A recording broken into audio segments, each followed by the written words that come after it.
And then Ariante Ursary from Minnesota is going to be my back-to-back pick. He is another player who I think he's just getting forgotten. Like he's just getting not talked about enough, Ariante Ursary. Actually, you know what? Do I take Ursary? Incredible transition to nobody's talking about this guy. Actually, fuck this. I don't want him. Like, what?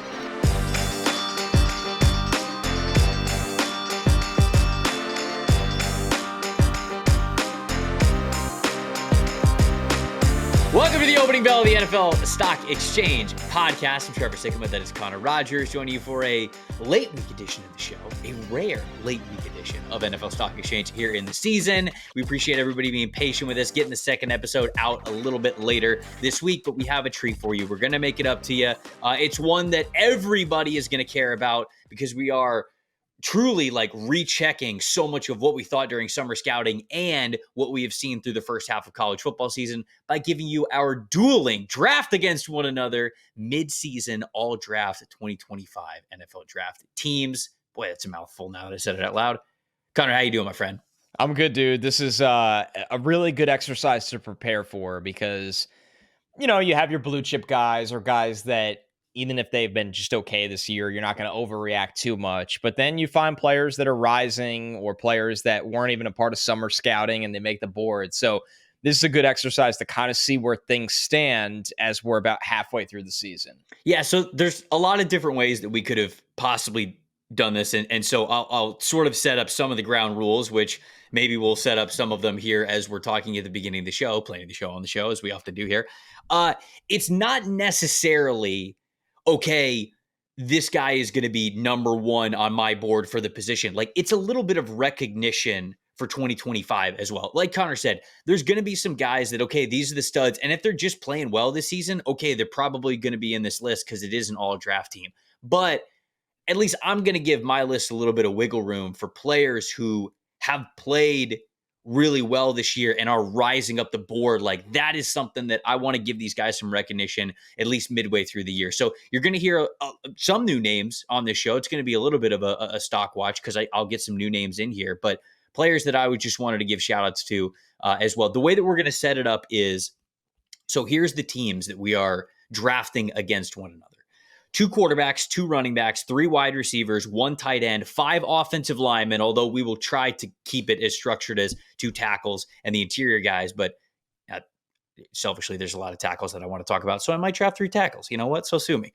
Then on the defensive side of the ball, 2 defensive tackles, 2 edge rushers, 2 linebackers, 3 corners, and 2 safeties. And the way that we're going to do it is, in the past, we have done free drafts, where it's like, hey, you could draft any position you want at any point in time, and we're just going back and forth. We've gotten some feedback that certainly for y'all who are audio only, that's tough to follow.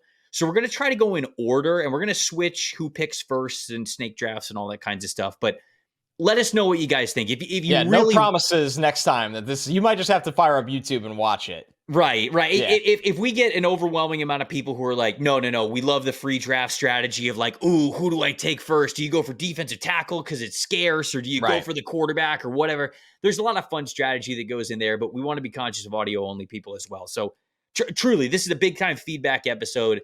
Let us know what you think of this format and the one that would be the most entertaining and the most fun for you guys to watch and listen to in the future. Does that all sound good, Connor? Did I appropriately explain that correctly? Yeah, absolutely. And the way, you know, we right before the show kind of came to that conclusion is right now, this is a better way to highlight the mid-season guys. I think at the end of the year, if we want to have a little bit more of a competitive format, we could do that free-flowing draft where you could take any position whenever you want. You're just trying to build the best team because maybe things are a little bit more solidified. Maybe it's less about what somebody's done for the last 2 months and more about where they stand going into the process of the draft, the Senior Bowl, the Combine, and the actual workouts and all of those things as well. So, yeah, I think it serves everyone the best right now, and in the future, we might opt going back to the way we used to do it. All right, so we'll start at quarterback, and we will work our way down. I think we should still do the snake draft format, though. Like, if I go first for this position, yes, you get the back-to-back, and then I pick at the end. But then we'll flip for running back. Like, running back, you can get first, and then I'll have the snake. So there will be a little bit of a strategy there as well as we kind of talk through all these positions. do you want to start with quarterback? Do you want to No, start? not Oh, at so all. you're deferring to the second half. Yes, I'm absolutely kicking. Okay, all right. So I will start things off now, and I think that does make things interesting because there are three very strong candidates, and you will of course get two of them now as the snake draftee. But I mean, it's not really like a wild advantage either way as I look at it, because I think we differ enough here. We differ enough right now that the order of the draft won't be too crazy. Maybe things will change if we did this after the year where things are a little bit more solidified. This might be a shock to you. Okay. For a mid-season all-draft team, I'm going to take Cam Ward at 1. Oh, my God. That's why I gave you the pick. I was like, he's not going to take Cam Ward. I'm going to take Is he your top Ward quarterback? No, he's This not. is ridiculous. But. No. He's your number one pick. For what Cam Ward was going into the season versus what he has actually become, I want to give him the recognition of getting that first nod for quarterback there. I think Jalen Milroe obviously has done an incredible job as well. I have Jalen Milroe, and what I'm projecting for the future of him as an NFL quarterback at number 1. But Ward's having the better season. Like, Ward's having the best season. He's a better quarterback. Okay, all right. I didn't say that. Don't you put words in my mouth. Oh, man. Don't you put that on me, Ricky Bobby. I cannot believe this right now. One pick in, and the exercise is a disaster. Cam Ward, he's my first pick there because of the year that he's having. So now, instead of picking first for running back, I pick twice here. That's how this goes? You will get both. No. So like, I got you. So we'll not only switch off picks, but we'll also switch off positions. Okay, that makes a ton of sense. So this is tricky. Cam is far and away my favorite quarterback in the draft right now. Then I kind of have a giant cluster of like what I do now. So you can't get mad at me. He's your number one guy. So I shouldn't have given you the pick. I should not have given you the pick. I fully regret it. And now I'm going to end up with two players that I'm like, I have a cluster right now. When I made this board, I have 4 more guys on the board. And I'm not going to go the Trevor strategy and go, well, this guy's done the most. Otherwise, I would take like Garrett Nussmeier right now here, which, by the way, he was on my board, but he should not in play here. The Nuss bus. I'm going to take both Shedeur Sanders and Quinn Ewers. Okay. And I think you would have taken Milroe if you had back-to-back picks, right? Cam Ward and Milroe, from what I gather, listening to you. Although I could be wrong, because I didn't think in a million years you were taking Cam Ward first either, so I have no idea what you're doing. Well, wake up, buddy. Wake up. You played me the whole time. Love to see that. No, okay, so if you would have taken Cam Ward at 1, I would have taken Shedeur and Jalen Milroe. Okay, that makes sense. Yeah. We'll start with Shedeur, who has made some really insanely impressive throws this year. Mm-hmm. I like the way he operates from the pocket. I think that he plays pretty fearlessly when he has to push the ball down the field. I think he sees the field pretty well. He's not overly creative. I don't think his speed is going to play at the NFL level. Sometimes he tries to run away from players at the college level that he can't run away from, and he takes some really awful sacks. He's got to clean that up. But his ball placement, his mechanics, I think make him the next guy really side by side for me with Quinn. I think there's more variance with Milroe. Like, Milroe could do enough in the next 2 months that he passes both these guys very easily. I just don't think the consistency is still there yet, but I like his upside. With Quinn, like Shedeur in a way, Quinn, when he was healthy, he was just so in control of the offense. And I thought the accuracy was significantly improved from last year. I think he's somebody that understands how to get the ball out of his hands. He's not holding the ball forever and doing a lot of the dumb stuff that he did early on in his career. Mm. And he's another guy like Shedeur that I think sees the field really well. And both of them have a release that I really like and a release point that I really like. So I think there's a gap.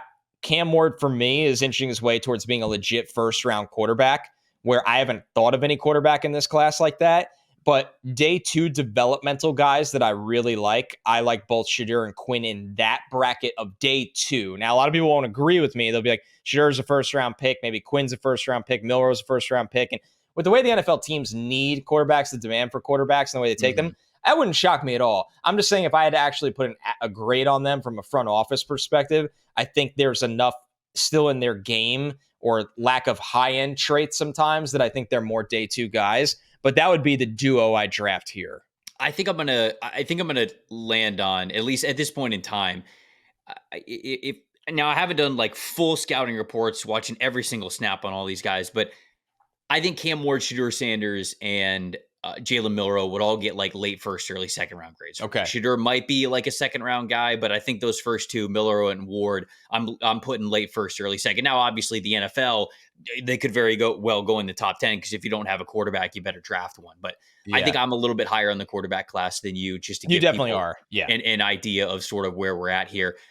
My quarterback, since you took Quinn Ewers, I will take Jalen Milroe, who is my QB1 at this point in time. So that gives me Cam Ward and Jalen Milroe. You have Shedeur Sanders and Quinn Ewers. Quinn definitely played well to the early parts of the season.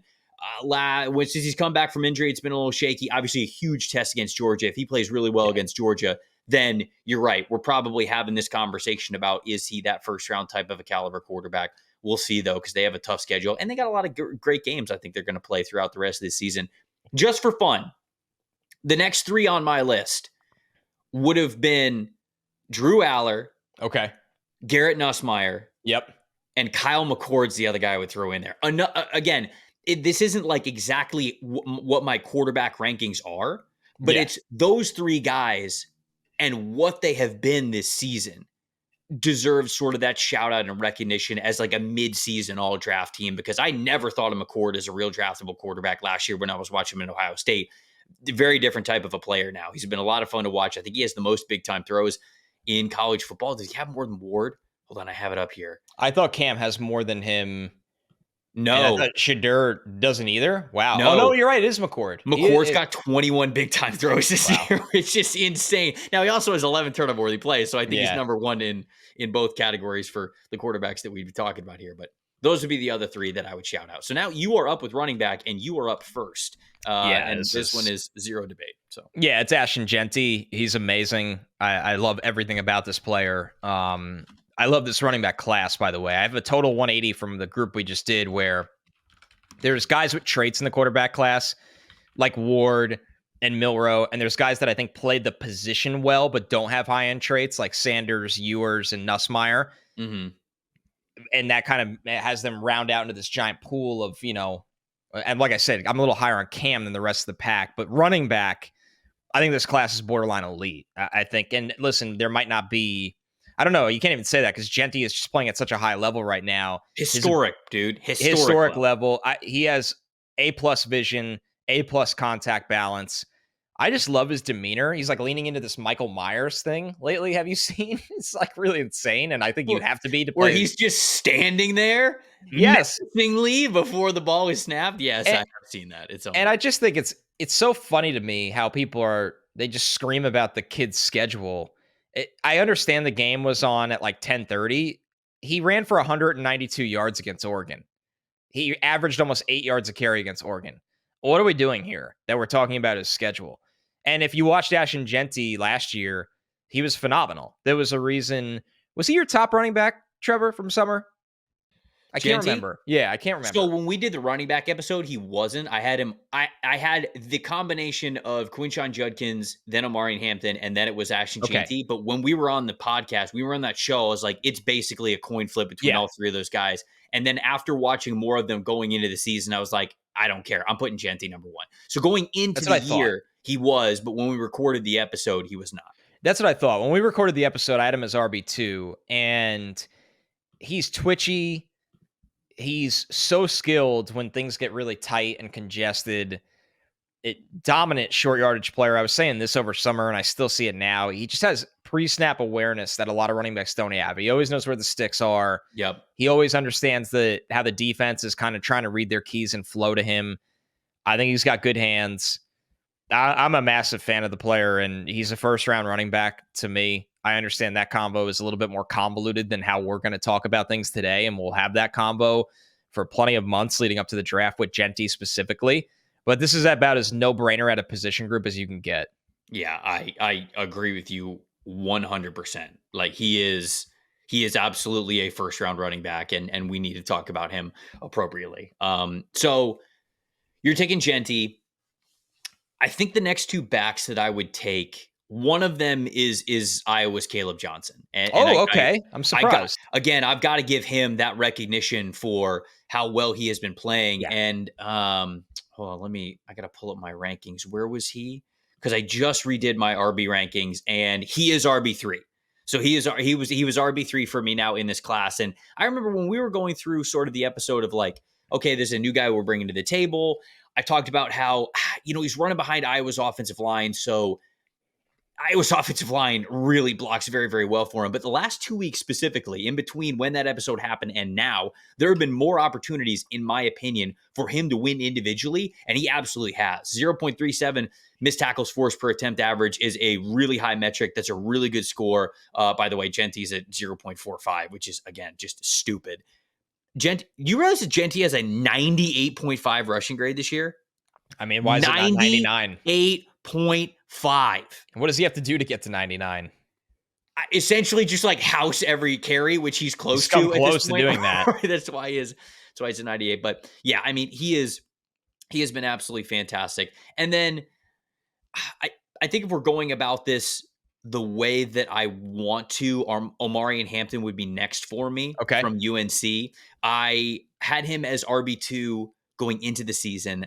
I still have him as RB2 after rewatching a lot of these running backs. He is just such an incredible combination of size and speed and power and elusiveness and all of that, man. His statistics aren't as good because very clearly at UNC, they're just keying in on him. But I still think he's a fantastic running back. So I had some other ones that I wanted to shout out because you mentioned this is a really, really good running back class. And I'm very curious who you're going to have now as your second running back on the list. So I didn't think I'd get him here. And I'll tell you who I thought I was going to end up with. I'm going to take Quinshon Judkins. Okay. And who has been slow start early. He's been good lately. But he has been good lately. And now he unfortunately, he underwent a hand procedure this week, but he's not expected to miss any game time, but something to keep an eye on. It was that just came down today as we sit here and record. But Judkins has been really good still. He's someone that just has that big frame. He runs hard. He's got a lot of burst. He's really versatile in terms of zone and gap scheme ability. What I thought was going to happen was I thought after I took Genty, you were going to take Judkins and Hampton, and I have no problem with the Caleb pick. So my fourth player on my board was actually Jonah Coleman of Washington. He was also on my list. Yeah. Yep.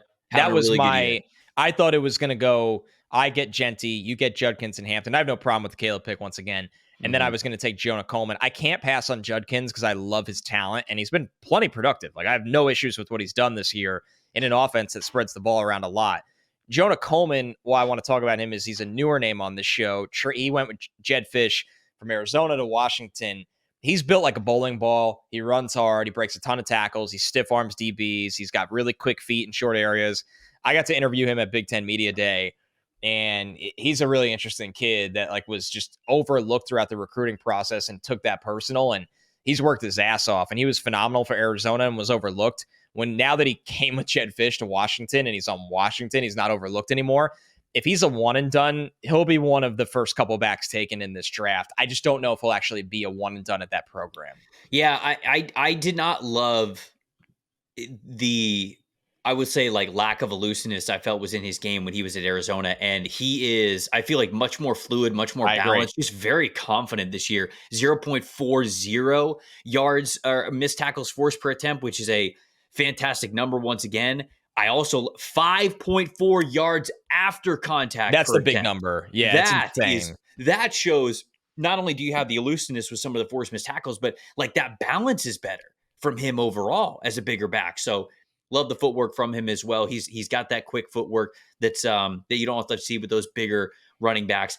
I think 230 pounds. Right. One other guy that I would bring to the table, DJ Giddens from Kansas State, who is a big time riser in my new running back rankings. I put Giddens RB6, man, because when you look at the great year that he is having here for Kansas State, and then you pair it with the other two previous seasons of really good production, now you're just talking about one of the most productive packs in college football over the last 3 years. And I think his confidence is huge.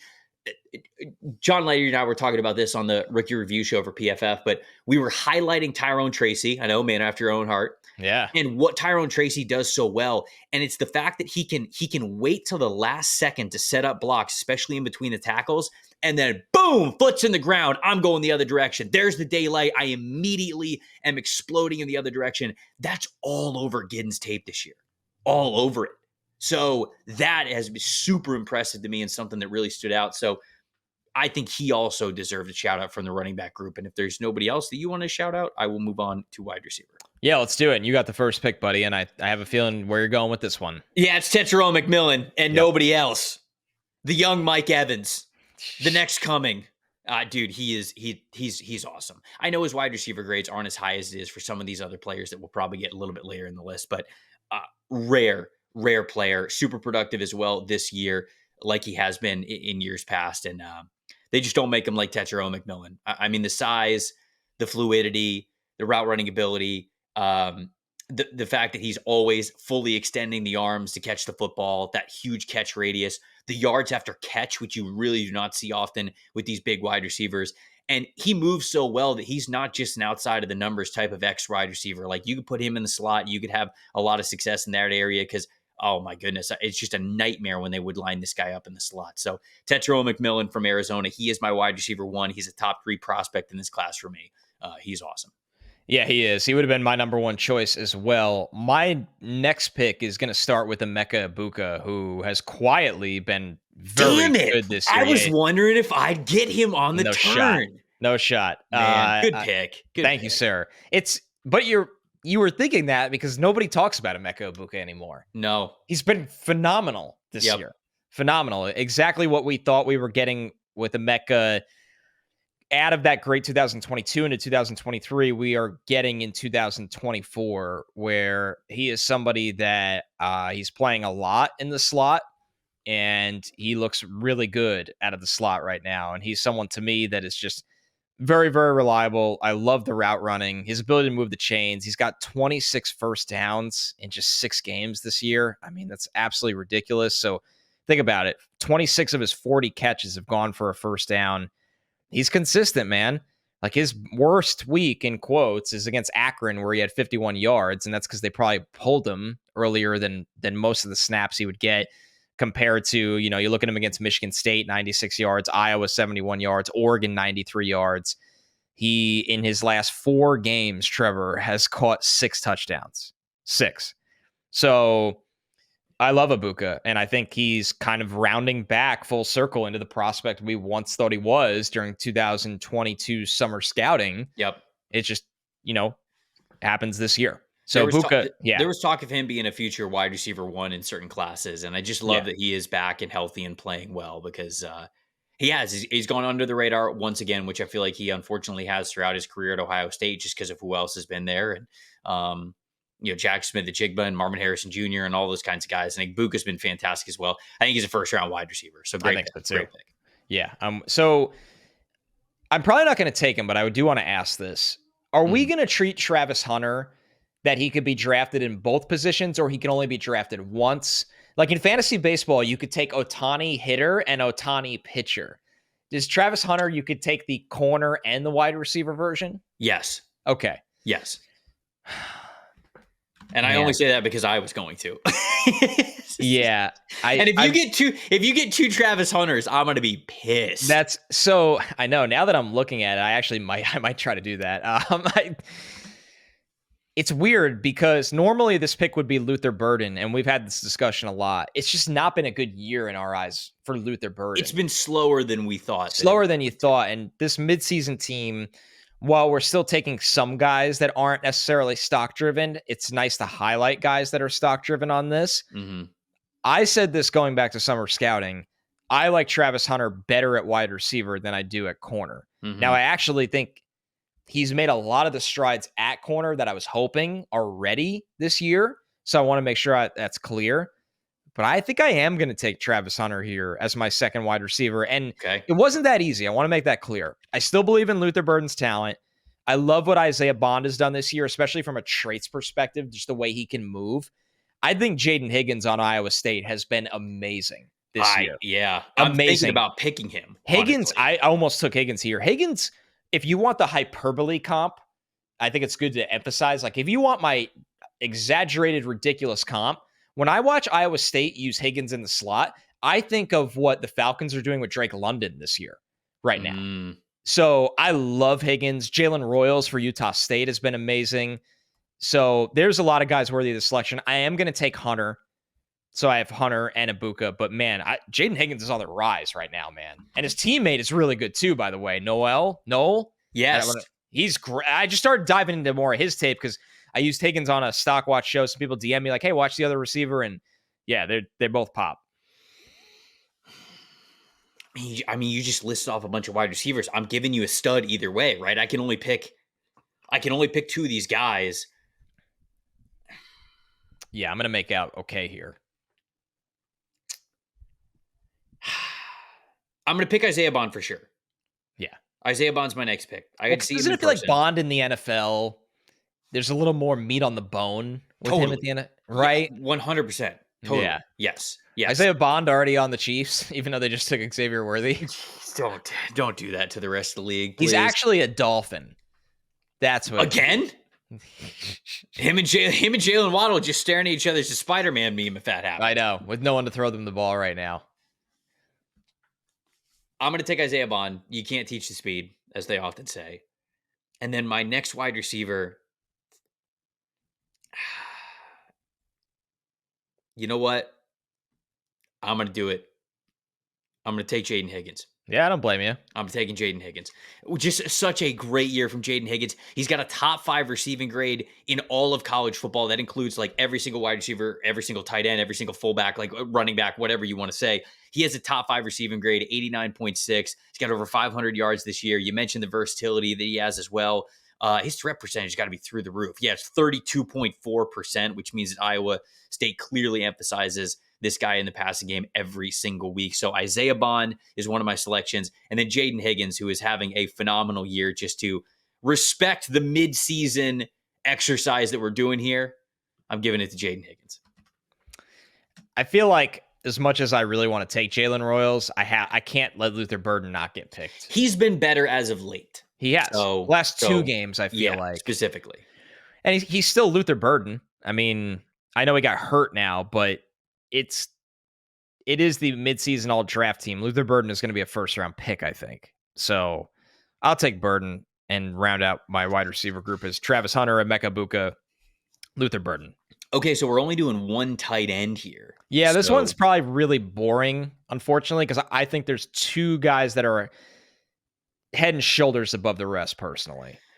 I think from an NFL draft, like overall perspective, yes, but in terms of like, I know what you're gonna. Yeah, I know what you're gonna say with that. Yeah. I pick first, so you get the first pick here. So this is easy for you, I think. It is, although I have to say, I really like Tyler Warren a lot. I don't want to make like brother. I thought that was the easy pick. Yeah, no, I think it's between him and Colston Loveland. Loveland's been good as well. But he's not the complete player Warren is to me. That's the argument. So, I mean, you look at what Penn State does with Tyler Warren. It's insane. Like, he has his own Wildcat package. That's how talented he is. So, I'm going to take Warren because I think that he's, number one, he's 6'6", 260 pounds. I could have him play on the line of scrimmage at the next level when I need him to. He's a little bit of a unicorn, though, the different things he could do in terms of a ball carrier, pass catcher, and going back to last year, I said on summer scouting, I did the whole Moneyball rant, like, Billy, this is Tyler Warren. He could block. He could run through you. He's huge. He's awesome. The only problem is he just doesn't always catch the football. He had 6 drops last year on 49 targets. And some of the drops were like, he was on by himself and just didn't catch the ball. This year, he's not dropping the ball. He's just not dropping the ball. So he is close to that near, not perfect tight end prospect, but as good as it gets. So yeah, Tyler Warren. But I think Colston Loveland's still a really good player. Thank you, Marvel. My dog agrees, as you can obviously. I made the right pick. This is tough, man. I'm actually pissed that we only have one tight end here because I want to give a nod to a bunch of different guys. Well, I take think your player and then give the nod. All right, let me painfully think about this one. Let me painfully think about it. So many guys I would love to give a nod to. I thought you were just going to run the Colston Loveland card in. And like Loveland's good, but well, he doesn't get Gunnar, dude. Yeah. Harold Fannin Jr. from Bowling Green's having an insane season. Insane season. Loveland's being hurt by his situation, though. No doubt. There's no doubt. Like going from JJ McCarthy to their current situation has devoured him. I also think that Gunnar Helm is having a great year at Texas. I recently watched him, and he is great as well. If this were like an All-American team, I think Harold Fannin Jr. gets the spot here. But because it is like a midseason All-2025 NFL Draft team, I don't think I can not pick Colston Loveland because I still think that he is. I think him and Tyler Warren are those 1-2 tight ends. Warren's a little bit bigger. He can play on the line of scrimmage a little bit more reliably, and Loveland will give you just fantastic movement skills as a tight end. And he is still good. I went back and I watched the film this week. He is still good, even though Michigan's passing attack is struggling. So I am going to go with Colston Loveland here as my tight end, but Mason Taylor from LSU is another one who I watched, and I was like, yeah, he's really good. And then the guy that I brought up a couple weeks ago, Eli Stowers, the tight end from Vanderbilt, genuinely having an unreal – talk about a guy who went from it felt like a no-name to somebody that's going to be an actual big-time draft name. I don't know where he's going to end up getting picked, but you're going to hear all sorts of people talking about Eli Stowers. So he deserves a shout-out as well, but I can't pick him over Loveland. So you get to kick off offensive line. Okay, so I will do that in a second. First, we got to talk about our friends over at DraftKings. Best part of football season, guys, it's always checking out the post-game stats, right? Which wideout scored more than 2 touchdowns, which quarterbacks threw for less than 350 yards. If you think that you could pick what's going to happen before kickoff, you got to play Pick 6 by DraftKings, an official daily fantasy partner of the NFL. Download the DraftKings Pick 6 app now. Select between 2 to 6 players, and you choose whether they will have more or less than a single stat. It is that simple. We're talking about wide receivers and tight ends here on this show, but if you know the NFL better and you can say, man, I think this guy's going to roll. I think he's on a great matchup. Boom. There you go. Put $5 on the line, and then you get 50 in Pick 6 credits for free. Download the DraftKings Pick 6 app now. Use promo code PFF. It's promo code PFF. For new customers, get $5 on your first Pick 6 set and then get 50 in Pick 6 credits. Only on DraftKings Pick 6. The crown is yours. If you've got a gambling problem, call 1-800-GAMBLER. Help is available for problems with gambling. Call 888-789-7777 or visit ccpg.org in Connecticut. Must be 18 plus. Age and eligibility varies by jurisdiction. Pick 6 is not available everywhere, including New York and Ontario. Void where prohibited. 1 per new customer. Non-withdrawable Pick 6 credits do expire in 6 months. Limited time offer. See terms at pick6.draftkings.com/promos. All right, offensive line. Yes. It's tough, brother. I think you kind of know what you're going to do with the first pick. I texted you this morning. I watched offensive tackles, did my rechecks. Good ones. I think I'm higher on this offensive tackle class. Everybody's like, oh, it's a down offensive tackle class. I don't understand that thought at all. Compared to last year, I think this offensive tackle class is good, man. Maybe not as polished, I should say. Talented, though. Very talented. I'm going Will Campbell. I figured that. He's still having a really good year. Oh, yeah. Some other guys are bigger risers, but when we said at the top of the show, hey, sometimes it's just a player that we knew was going to be good who, guess what, is good. That's Will Campbell. Played very, very well, I think, against South Carolina's defensive line specifically, which I think is the best defensive line in the country. Held up very well, and he's held up well against most of his tests that he has faced this year. So he's my top-rated offensive tackle, and I will take him number 1 here for the offensive line position. So that puts you on the clock with back-to-back. This is where it gets a little fun, right? I mean... Oh, we've been having fun. Because you get... I'm taking Kelvin Banks, number 1. Like, that was a no-brainer to me. Right. Dude, I rewatched him this morning. He's been awesome. The movement is so good. Just so rare for a player to move the way that he does. He's been awesome. Yes. I'm almost confused why... I feel like the buzz died down about him out of nowhere, and well, it's only because the buzz for the guy on the other side is but I don't agree. I like him, but like I still don't think it means we just write off Kelvin Banks. No. I'm not there at all. I'm not there at all either. I just you know how people are. They like the new. Give me the new. We want to talk about the new. So I don't know if this will surprise you because I think not that long ago you said to me like, "Oh, this dude's playing really well." Wyatt Milliam on West Virginia, yeah. God, suck it. You get a Buka, now you got God. Come on. I'm grinding the tape. Oh, I thought you didn't know ball, and unfortunately, you do. I in fact did my homowork. This is the most rechecks I've done in a week, though. Full transparency, since the season started, between the ever-lasting chaos that is the Jets and Mets fantasy 5 days a week, and then obviously we still do our show for Stock Watch. This week I was like, man, I got to get through every position group and make sure like nobody fell off a cliff. Milliam's getting better week after week, like way better week after week. He might be one of the best zone blockers in the entire country. No, right now, if not the dude. And this guy's got. I mean, he is an O lineman's O lineman. Oh, like West Virginia. Zach Frazier was like that. The grip strength, the power, the displacement, the demeanor, the finishing mentality. Like he's got. Genuinely, he was a big catalyst. Is why I was like, dude, if we don't pick him at offensive tackle for this exercise, like if we don't bring his name up, we've failed. Like we've got we failed as people. So it's funny. I had him as tackle 7 in summer scouting. No, maybe 6 because I didn't watch Ursary for that episode, and then when I did watch Ursary was 6. So I had him 6, and I was like, man, like there's something here with him. And this year, I think he's better than half the guys I had ahead of him. When I look at it, he's phenomenal. So yeah, I'll go to war with Banks and Milliam as my picks here. I think he's given up 0 sacks this year. Too. He's barely giving up a pressure, it feels like. Right, like barely giving up any pressure. I'll tell you right now what at least PFF is charged him with. Nothing. Big old goose egg. It's insane. That's actually hot glazed donut from Krispy Kreme. 0, brother. That's insane. Donut. He's made himself a lot of money this year. All right, so now I got a back-to-back for offensive line. I am going to cheat here because, once again, I am going to give a nod to some really good offensive tackles in this class. We jokingly, kind of tongue-in-cheek, talked about the guy on the other side of the line of scrimmage from Kelvin Banks Jr.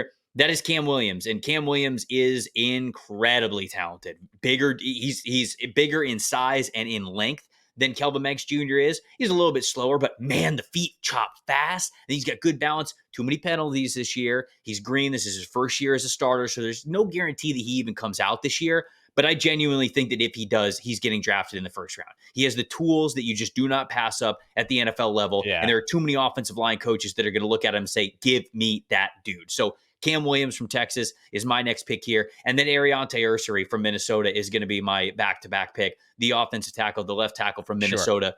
Sure. He is another player who I think he's just getting forgotten. Like he's just getting not talked about enough, Ariante Ursary. Actually, you know what? Do I take Ursary? Incredible transition to nobody's talking about this guy. Actually, fuck this. I don't want him. Like what? Well, I just got completely derailed because my boy is still on the board here. Josh Simmons is still here. And like Josh Simmons is probably my tackle 3, maybe tackle 2 in this class. Okay. From the way that he was playing this year. But he's out for the season now with injury. So it's sort of like, okay, what do you do with that necessarily now? All due respect to Ariante Ursary, who I was just giving so much praise for, and I think he's a really good player and should probably be considered as a first-round pick. I am going to take Josh Simmons because Simmons has been having a great rise this season. And people who listen to the offensive tackle episode in summer scouting, I had him as OT5 coming into the year, and I was really excited to continue to watch him. He was playing even better than he did last year. That progression was there. He was making that case for not just being a first-round pick, but how high in the first round he could go. So I'm going to take Simmons here. I'm going to take Cam Williams and Simmons here. So you can take Ursary if you want. It's up to you. I was thinking about it. You might actually be surprised the 2 guys I'm going to take here. Oh, no, maybe not. It's weird because we're doing 5-0 line. We're not doing like 3 interior, 2 tackles. I think Ursary had a slow start, but he's really turned the corner, and he's just so gifted. I will take Ursary. Okay. But I'm more interested in talking about my next pick because we've talked so much about Ursary. Like 6'6", 315, 320. He's got great feet. There's times where he gets beat in pass pro, but he's so athletically and physically gifted and well built that I think you just keep refining his game, like his hand placement and getting into his pass sets, that he's still a first round tackle. The more interesting pick for me, because we don't talk a lot about him, I think I had him as a stock up once, but Logan Jones, the center on Iowa. I had him on my list. I was wondering if you Yeah. were going to take him. Yeah, I love him. Logan Jones is just, if you've watched an Iowa offensive lineman before, like you get it with Logan Jones. He will throw you out of the club. He moves well in the run game.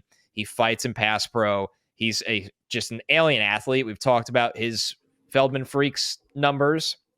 I mean, he's supposed to, and listen, nothing's guaranteed, as we know, but he has a shot to challenge like Jason Kelsey's agilities. That's what we're talking about here with Logan Jones. He's going to be a 99th percentile tester at center, I think, when all is said and done. But now the tape is sick. Yeah. I mean, tape is sick. So I had to get him on my midseason team because I didn't even watch him this summer. And all I do is watch this Iowa run game every single week. So for my back-to-back here, I will go. Luke Kendrick's going to be one of them. He's my dude from Cincinnati. He's just a big, powerful throwback interior offensive lineman, guard type. He's just a pure guard. He's not going to flex out the tackle for you. I don't think he's going to play center for you. He's just playing offensive guard, but I think he plays it damn well. Had really good PFF grades last season. He's got really solid PFF grades this season as well. So I wanted to get him on this list. And now I'm sort of torn between who I want to sort of give the nod to next, because there's a couple of guys like Donovan Jackson or Tate Ratledge. Like these are guys that are sort of the like staples that we have talked about here in this class. But there are two players, two centers even. Jake Slaughter and Connor Tollison. I was wondering if you were going to bring up Tollison. He was who I would have taken at center if I didn't take Jones. So then, you know what? I'm going to draft Tollison here. And I think there's still like overall like power limitations with Tollison, but he does play the position with a very high football IQ. Oh, yeah. And I again, like, I don't know if he's going to check a lot of the athletic or strength boxes that you need for the NFL level. We'll see when we get to final scouting reports. But I do think that the success level that he has had, the limited amount of pressures and sacks, the high PFF grades overall, to me, I think that he probably just deserves the nod here as my fifth offensive lineman on this list. So I wanted to get a setter on here, and Tollison's somebody that I think should get a shout out. I'm with you all the way. So I love, obviously, Donovan Jackson.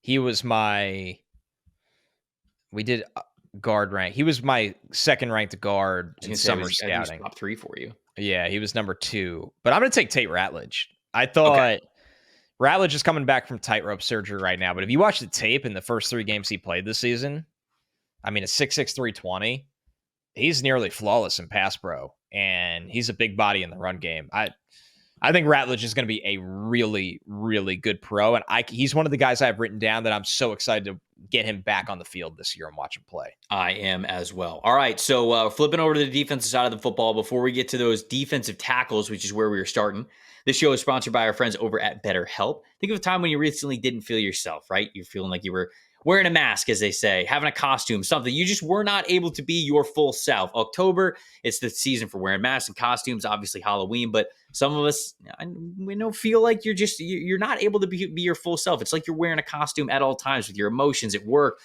in social settings, around your family. Therapy can be a great way to accept all parts of yourself so you could take off the costume, take off the mask, and be who you really want to be. I'm somebody who has done therapy for over a year and a half, and it's been great for me to be exactly that, have full confidence in sort of who I am, the things I do well, the things I don't. It helps me really make sure that I lean on, hey, these are great parts of you, and if there are parts that you want to change, if there are ways that you want to get better, they help you work through that. Therapy can be a really useful tool to get better, and then having a better understanding of how your mind actually works. You become more aware of your own patterns, behaviors, the roots of things, how to improve them. It's useful for everybody. It's not just a thing that, okay, I'm struggling with something specific, I need to talk to somebody about it. It's great for that as well, but it can be so much more. If you're thinking about starting therapy, give BetterHelp a try. It's convenient, flexible, and an entirely online way to get you therapy that is right for you. You just fill out a brief questionnaire, get matched with a licensed therapist, and then you switch therapists at any time for no additional charge. You can take off that mask with BetterHelp. Visit BetterHelp.com/NFLSE to get 10% off your first month. That is BetterHelp, HELP.com/NFLSE. So I picked first for offensive line. You now pick first for defensive tackle. Who you got? Oh man, wonder what I'm gonna do. It's, I'm gonna take Mason Graham. Fun fact: he's still awesome. Shocked. He's still kicking everyone's ass. He's still an alien. He can play up and down the line of scrimmage. Mason Graham is a top 5 pick in this draft, and he is my number 1 pick for my D tackles. Yeah, a little bit of a slow start for, I think, sure, just Michigan overall, but you look at I agree. His overall grades here over the last couple of weeks, and they have really pumped those numbers back up. I mean, he is one of, I think people thought that Michigan would kind of come out of the gate and be a little bit stronger. And I think when they didn't exactly see the backfield production from Graham or from Kenneth Grant, right, they probably said to themselves like, oh, take a step back, kind of one-year wonder players. They're figuring it out, folks. I think they're going to end the year. Mason Graham, I think, is an 86.5 overall PFF grade, which is close to the even higher grade that he had last year. So give him a little bit of time. He's figuring it out, and he always was. He's just unbelievably talented as a football player.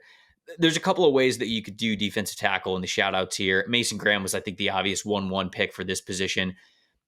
I think I have to just say that Derek Harmon is my pick here. He's from been Oregon. Tremendous. Because he's been awesome. I still sort of wonder exactly what his best role at the NFL level is, but in terms of a guy who has had a total rise this year, man, he has played really well. And he was a little bit heavier last year, and he was a really good run defender. And this year he's a much better pass rusher, and it's because he's lost a little bit of weight. And there are times when I see him, okay, now that you don't have the weight on you, I see that you're struggling a little bit to sort of hold that point of attack, hold against double teams, but he is giving you a lot of impactful play in the backfield because he has lost that weight, because he has become better with his hands. And if you find maybe a little bit, even if it's just like 5 or 10 pounds, getting a little bit more of that strength back, you're talking about what could be a well-rounded defensive tackle. So for how well he has played this year and how much he has jumped in sort of those defensive tackle power rankings, I think Derek Harmon from Oregon has to get the nod here. And then the other player that I will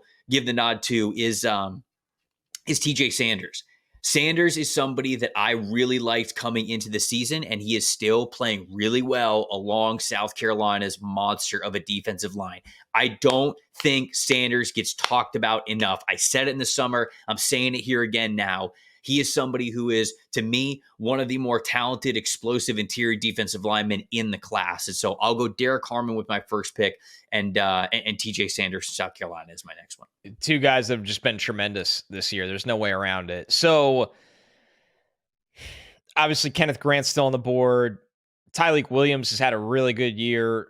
He's still on the board. I just think he's such a good run defender that you feel so good about his floor. And he's so quick, man. I was watching, I can't remember which. He's really good. I can't remember which interior offensive lineman I was watching.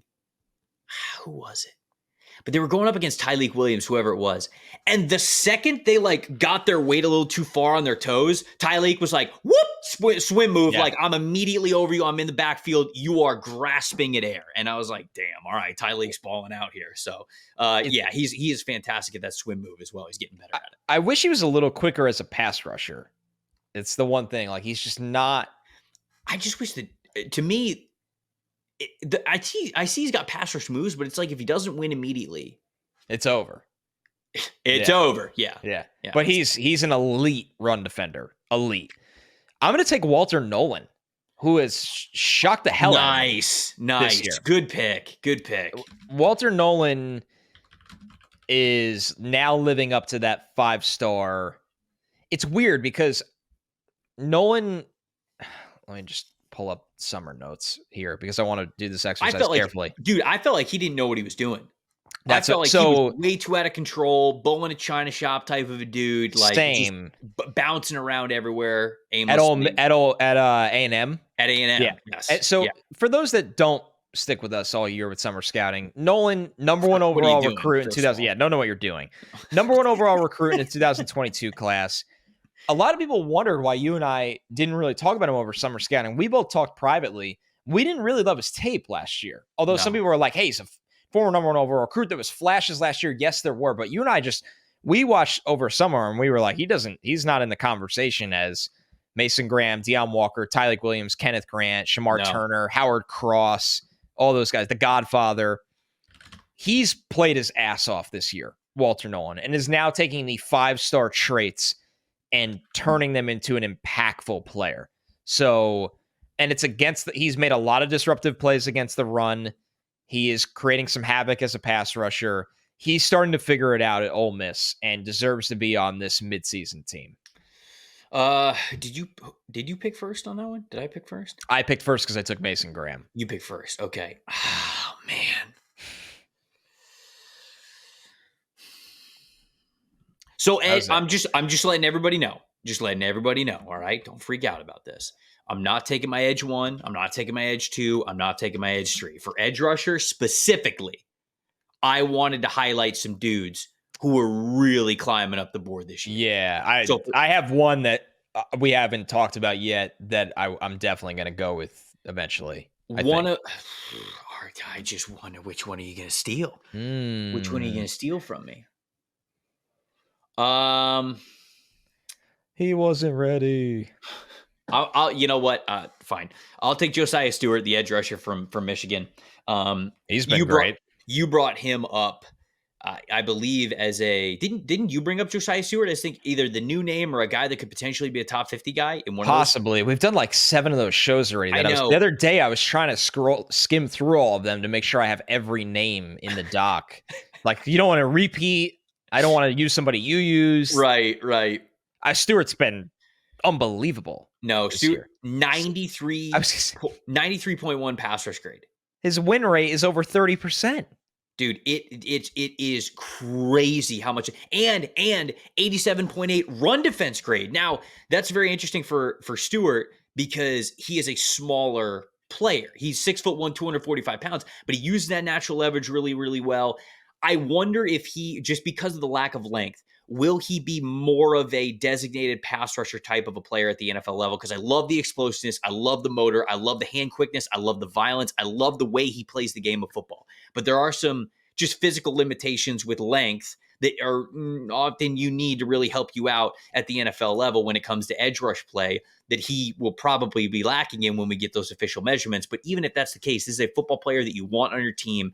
And I want to just give a nod to the 93.9 overall defensive grade this year. That is one of the highest marks that we have in all of college football. So to me, Josiah Stewart had to be the top pick here. Top pick. I like it. You know this isn't my pick, but you know what? I was going through all the data. Who's having a good year in what feels like year 10? Steve Linton on Baylor. Formerly, he's still there? He was on Syracuse for 4 years. He was at Texas Tech last year, and now he's at Baylor. I think he's played over 40 games in college. It's just so funny to me. The Bo Nix, they're the Bo Nix of edge rushers. Kind of feels that way. Yeah. Man, was one of... No, I can't ask you because you still got to pick. I don't want to be that guy. You can. No, it's not. Dude, I got my ranking, you know? So you didn't take Stewart? No, I did take Stewart. All that? You did take Stewart after all that. Yes. Yeah. Okay. I want to make sure. I know we're going with Little. Great film. This guy actually is phenomenal. 9.3 on IMDb. There's just no way. I'm not taking Steve Linton. I'm going to take an obvious one first, and then I'm going to take a very not obvious one. And the obvious one is because I do think he's made strides now as a full-time edge is Abdul Carter. Okay. But we've talked a lot about him on this show, so this could be brief. I mean, Carter has a pass rush win percentage over 17% now. Like, I get he's not a perfect pass rusher yet, but he is so explosive, and I'm seeing moves now. Spin move, swipes. I think he's really figuring it out as the weeks go by. My next guy is more interesting because Carter was, okay, he's a first-round athlete. Will he be a first-round player? And he's starting to tap into the player part. My next guy we haven't talked about at all is Mike Green at Marshall. Ooh, nice. He's a demon. Nice. He's grading really well. Yeah, he's popping out in our grades, obviously. In a regular box score, he has 8 sacks already this year. He now people that do know Mike Green probably watched him against Ohio State because that was where he really jumped off in a big matchup. Green moves differently to me. He's somebody that he's kind of got that ability to kind of slip under blocks with his shoulder. And when I watched him, I thought of Hassan Reddick right away in terms of the body type and the way he moves around blockers and the way he plays the stand-up edge position. Right away, because I was looking at Mike Green and he's listed. I want to make sure I have his list right. So he's listed at 6'4", 248. I would imagine he's about 6'2 and a half, 6'2 and 3/4, and right around that weight. He's well built, like 245, Mike Green. But he can hit you with the ghost move, the spin move, and he carries over that pass rush ability to stay off blocks against the run. That's what makes him such a good prospect, is that he knows how to read the run and play heavy against the run when he needs to. He's not just this undersized pass rusher, because he's really not. He's totally adequate size. But the pass rush production for Mike Green this year is through the roof. He's been a dominant force week in and week out. So wanted to give him a shout on this midseason team. No, I think that's a really good shout out. I'm going to take Donovan Ezraku, the edge rusher from Boston College, as my second edge rusher, somebody who I brought up when we talked about a guy who could potentially go from day 3 to top 50. He's one of my favorite edge rushers in this class, man. He just understands how to win. If you give him a wide one-on-one, he'll be able to attack both outside and inside shoulder well. He knows how to counter and react to the hand flashes that offensive linemen are giving him. Is patient enough to be able to wait for it, but he has the pass rush bag to be able to set the tone as well. He's a really good run defender, despite having a little bit of lack of weight to him. He's around 245. I think he's listed at 247, but he's somewhere around there, so a little bit less of weight, but I think he can really hold the line of scrimmage well due to that natural leverage and those long arms. So Ezraku is somebody who I think is having one hell of a year as well, and somebody we need to talk about in this NFL draft class. Didn't bring up Jack Sawyer, who I also think was sort of could have been an obvious pick here, having a second very strong year in a row. So anybody out there who's like, where's Jack Sawyer? Could have very well been on this list. Somebody that I do want to shout out, I think for the first time here on this show, Quindarius Robinson, the 5th-year redshirt senior edge rusher from Alabama. Not a lot of hype about this dude coming into the season. Connor, he is explosive. He is strong. He might have the best long arm move in college football. He's fantastic when it comes to that natural ability to have a push-pull to truly stack with full extension with super long arms and then yank these guys over their toes off balance. He's got a 23.2 pass rush win percentage. He's not on the field all the time for Alabama, but he is somebody who is really standing out to me as well, who, if we're talking about true out-of-nowhere risers, he is somebody that I wanted to bring up for the good people as well. That's a great call out. I got to dive into the tape of him because that is like you said, 5th-year redshirt senior having a breakout. Those are the guys that always kind of surprise you the most. Yep. Like Xavier Legette was like that, I feel like. Okay, so I pick first at linebacker. Yes, you do indeed. I'm going to take Jay Higgins. Yeah, you got to do it. I'm just going to beg the world to care about Jay Higgins being a great player. And I get it. He's 6 feet tall. He's 230 pounds. He's not the most explosive athlete in the world. But you just sit there and go, how many years does Jay Higgins need to be a great linebacker in the middle of Iowa's defense to get recognized? He was phenomenal last year, and nobody cared. And this year, he's carried that over. He's so smart and savvy and reliable, I think, in coverage in terms of where he is. I think he's somebody that makes his teammates better around him. And he just needs to be highlighted more. He is such a fun football player. He is going to be, when people get around to the tape of Jay Higgins, they're just going to be like, I don't care. Just wins as a linebacker.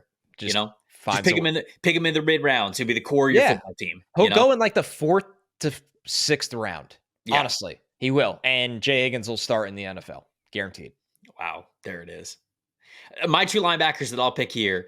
some notable names, some names that we've talked about here on the show before, who here in 2024, I think are playing their best ball. Deontay Lawson from Alabama is one of them, and Smael Mondon Jr. from Georgia is Yeah, the he other one. is. I have been a critic of Smael Mondon Jr. for the last, I think, 2 years. He's been draft eligible, and a lot of people have talked about him and what he could do with his athletic ability. And to me, he just looked lost. I mean, the lack of size overall, I felt like he struggled in run defense, and then he didn't exactly give you the coverage, the plus ability, and the plus plays in coverage that you would want from a guy who moves as well as he does. And certainly, like, if that's your calling card, I did not see that great feel and those instincts in coverage. This year, it's the best yet.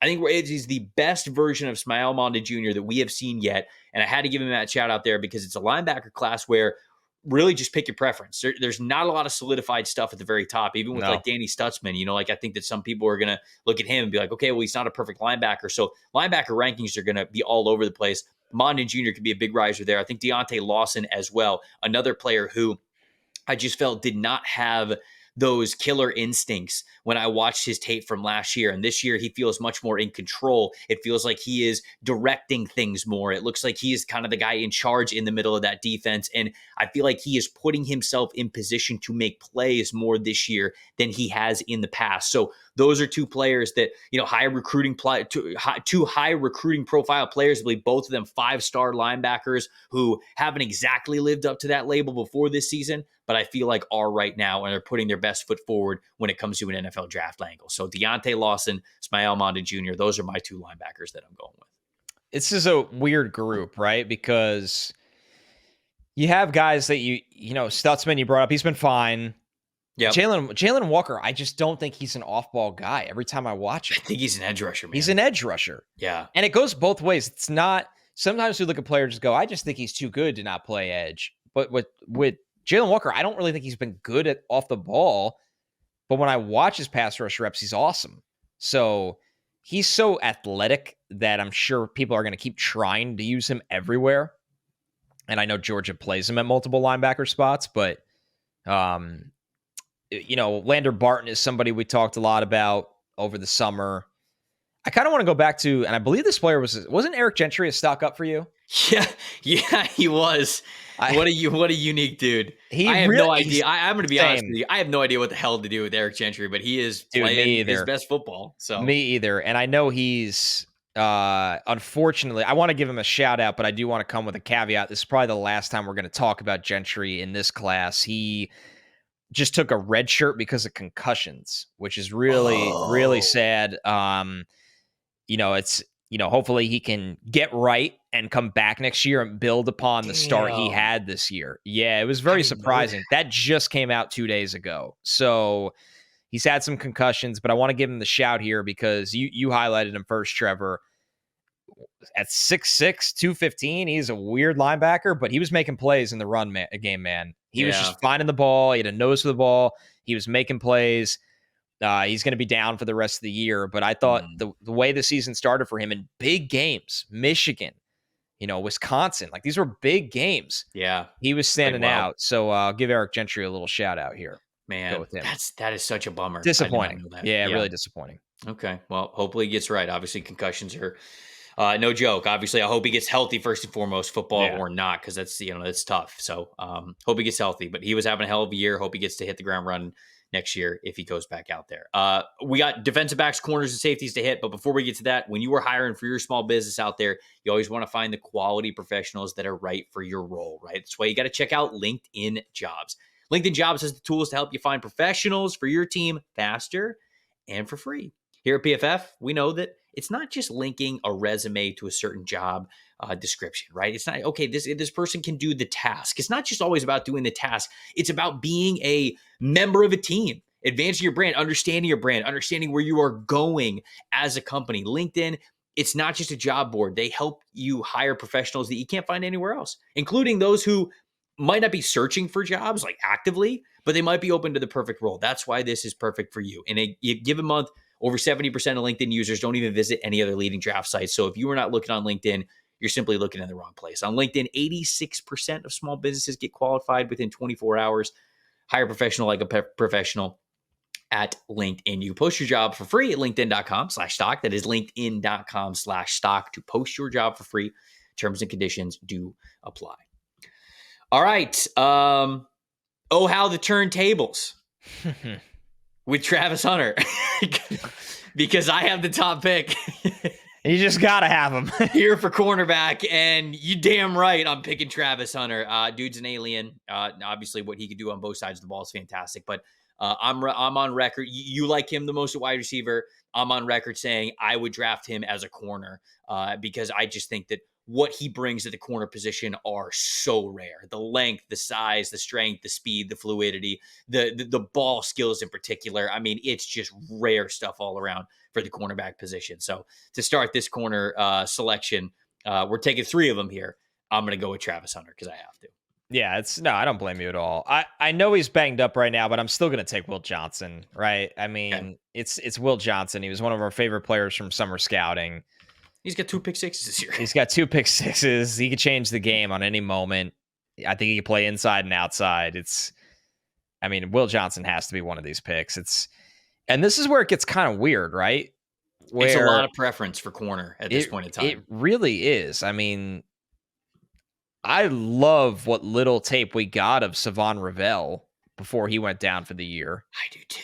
This season, that I'm probably just going to take him because he's big, long, and explosive with ball skills. Like, I don't know what else to say, right? And yeah, he's out for the year, but he'll be ready to play next year. Savon Ravel's still going to be drafted, I think, pretty early in next year's draft, and all things are said and done. So while it was a small sample size, I thought he built off of a great 2023. I'll gladly stack this thing with Will Johnson and Savon Ravel. Look, I would love to pick Ravel, and I think that I don't think that you're wrong by just like giving him the nod as saying, hey, this is somebody who was playing fantastic before injury, and he was, and I think that is a good shout out by you, even if we don't get to see him the rest of the season. I'll still allow it. I think this is still a good pick for you. For the first of my back to back, I'm going to go with Jahdae Barron. From Texas. And this is somebody who I was very intrigued on what he was going to be in 2024 because he was sort of a safety in how he got on the field 2 years ago with Texas. And then last year he was kind of this hybrid slot defender, safety slot, like nickel corner. And now they're playing him out wide. So he could do so many different things. And it looks like a good decision. Right now. I mean, he's really good coverage grades. Dude, he has given up, let me see this. He has played 174 snaps in coverage. He has only given up 14 receptions for just 78 yards all season. Yeah, he's been very reliable for them. He's got an interception. He's got 2 forced incompletions. I think Jahdae Barron is playing fantastic. I would love to pick Jermod McCoy from Tennessee, but he's not draft eligible. He's only a true sophomore, but I think that his film has also been very, very fun. My last guy, I don't think this is a homer pick. Okay.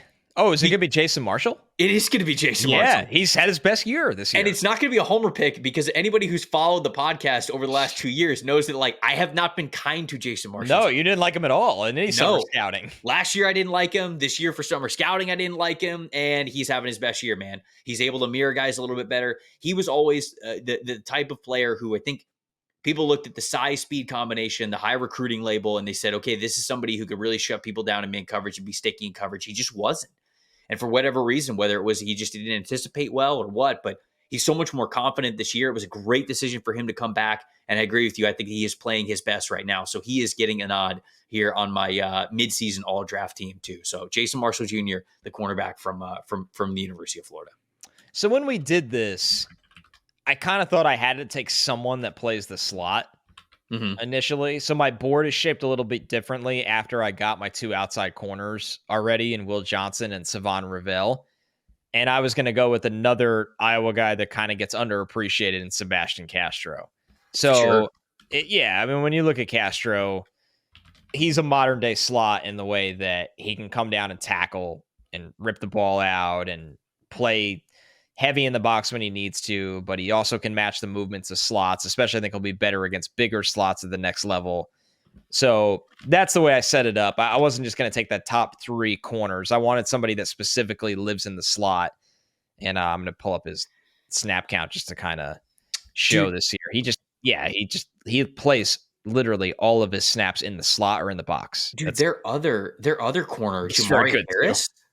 I Yes. haven't watched him yet, but He grades out like insane. incredibly well. Yes. So he might be somebody that we are talking about here on future shows very quickly. So yes, Harris is playing, I believe, more wide corner for them. I just want to confirm. Yeah, he played 274 of his snaps at wide corner, and he'll dabble a little bit in the box, but that's just the Iowa defense. So yeah, he's stepped into that, Cooper DeJean kind of spot, and he's been phenomenal for them. Safety, you're up first for safety. What do we got? They're one of my most excited spots, and I'm really glad I ended up with number one. I didn't plan it this way. I'm taking Xavier Watts at Notre Dame. Hell yeah, brother. Xavier Watts is a playmaker, man. What he can do in coverage. This was one of my favorite, newer or checks that I did this week where I watched and I was like, oh, this guy's awesome. Because let's be real, this class lost some juice this year when Kevin Winston went down for the season. Mm-hmm. Malachi Starks has been okay. He's been fine. I think he's been fine. He's still, if one of us wanted to pick him here, and he's on my board, I'm not going to pick him because the other two guys I want to give more of a nod to. Right. And people might yell at us when they see this list and they're like, how is Malachi Starks not on here? And obviously, he's been good, but these other players have stood out a little bit more than Malachi has, in my opinion. I don't think Billy Bowman's been very good for Oklahoma. He's been up and down. Compared to what we thought coming in. I thought this safety class had a lot of juice with those top guys, and I don't think they've met expectations. Watts has been awesome for Notre Dame, and he's been specifically awesome in coverage where he can be a true free safety for you. Like a legitimate roaming free safety. Now, it's funny, he's coming off a year in 2023 where he had 7 picks, but then he played the slot, he played free safety in the box, almost even across the board. And this year, you're getting a little bit more of that. 105 snaps in the box, 181 at free, 66 in the slot. Watts is a true free safety in a league that is just starving for guys that could play on the back end like him. He was one of the players I was most excited to be able to select. So there's another player. You mentioned Billy Bowman, Robert Spears-Jennings from Oklahoma. Full transparency, I have not watched him yet. And I watched a little bit of him because he was jumping out in our system, and it's unfortunate he just had his worst game. Had his worst game. I'm looking at his grades, and they're much lower now than they were when I checked not too long ago. Yeah, he had a really rough game recently, and so that's why when I saw that, I was like, oh, man. And then, he ended up not being on my board, but was in consideration. Okay, so the back-to-back safeties that I'm going to go with, Kamari Ramsey from USC. He's just somebody I really like. Now, his grades aren't as good as some of these other safeties that I could select, but I think he is so smart. Certainly that LSU game, he was able to showcase that. I just love the potential in what I saw. And the fact that LSU tape for him even exists makes me think, okay, you could be a really good NFL safety. He was doing everything. He could come from depth. He could play a strong safety role. I think he was in the slot as well. He was doing so many different things. He was a reliable run defender in that game. It's been shaky for him since, but he's such a smart safety. I'm a really big fan of his. And then my other safety, I'm going to give a nod to this guy, Andrew Makuba. Okay. This is somebody that we talked about 2 years ago here on this show when he was still at Clemson and what he was going to be when he was coming back from injury. And that last year that he was at Clemson, he was not impactful. He really wasn't. And at Texas, he's flying around. He's playing free. He's getting in on tackles. He's getting in on throwing windows. He is much more of a presence there on the back end and somebody who we were really excited about 2 years ago who didn't necessarily live up to that whole billing. I feel like he's playing the best ball that we've seen since he really burst onto the scene as a true freshman. And after that, I feel like it was quiet for him. This year is his best year since that season. So giving a nod to Andrew Makuba as well as my second safety here. Who's your last safety for the draft? Antoine Peak Jr., a box safety. Really cool story. His dad is in Cincinnati's Athletics Hall of Fame. He's one of the best defensive players in Bearcats history. Junior had to walk on at Cincinnati. He was not handed anything. And he went from walk on, reserve to starter in 2024, where he's just making things happen against the run. He's just blowing up plays. He's big, 6'2", looks around 215, 210, so he can handle box duty roles. I love what I've seen from him in the Cincinnati defense, and he definitely deserves a shout. Love it. I love that it's the last pick. Really good way to wrap everything up. I am not going to read off all of these names for you guys. If you are audio only and you want to see all the names, go on YouTube, smash like and subscribe. We appreciate it. That's also the best way to get in on the show, youtube.com/@NFL Stock Exchange. We would love to hear from you guys, your thoughts on our thoughts, our teams, the fact that my team would absolutely whoop Conder's team's candy ass all the way up and down the field for 4 straight quarters. But we would love to hear from you guys as well. We would love to hear some shout outs of, hey, we think this player really deserves to be considered. They're having a great season. You guys watch college football. You guys are super into the draft. You've got great eyes for this. We would love to hear from you. We always do. If you're audio only, let us know what you thought of the show at Tampa Bay Trey, at Connor J. Rogers on Twitter and Instagram. Like we said at the beginning, if you like this format, if it was fine for you, please let us know, because we change how we kind of plan these shows to give you guys the exact type of content that you want to hear. So if you wanted more of that competitive spirit of having a free draft, let us know if it was something that you felt like was really missing from this episode. We can try to do more of those moving forward. Connor, anything else other than go Mets before we get out of here? That's all we got. Let's survive another day. Maybe they haven't by the time you're listening to this. Who knows? We'll see. But a fun format and not the last time we do this. So if you want it changed or you want to hear it again, let us know. And at the end of the college season, we'll do this again. Let's go Mets, baby. I'm Trevor Sikkema. That's Connor Rogers. Thank you guys so much for watching and listening to the NFL Stock Exchange podcast. We will see you guys next week.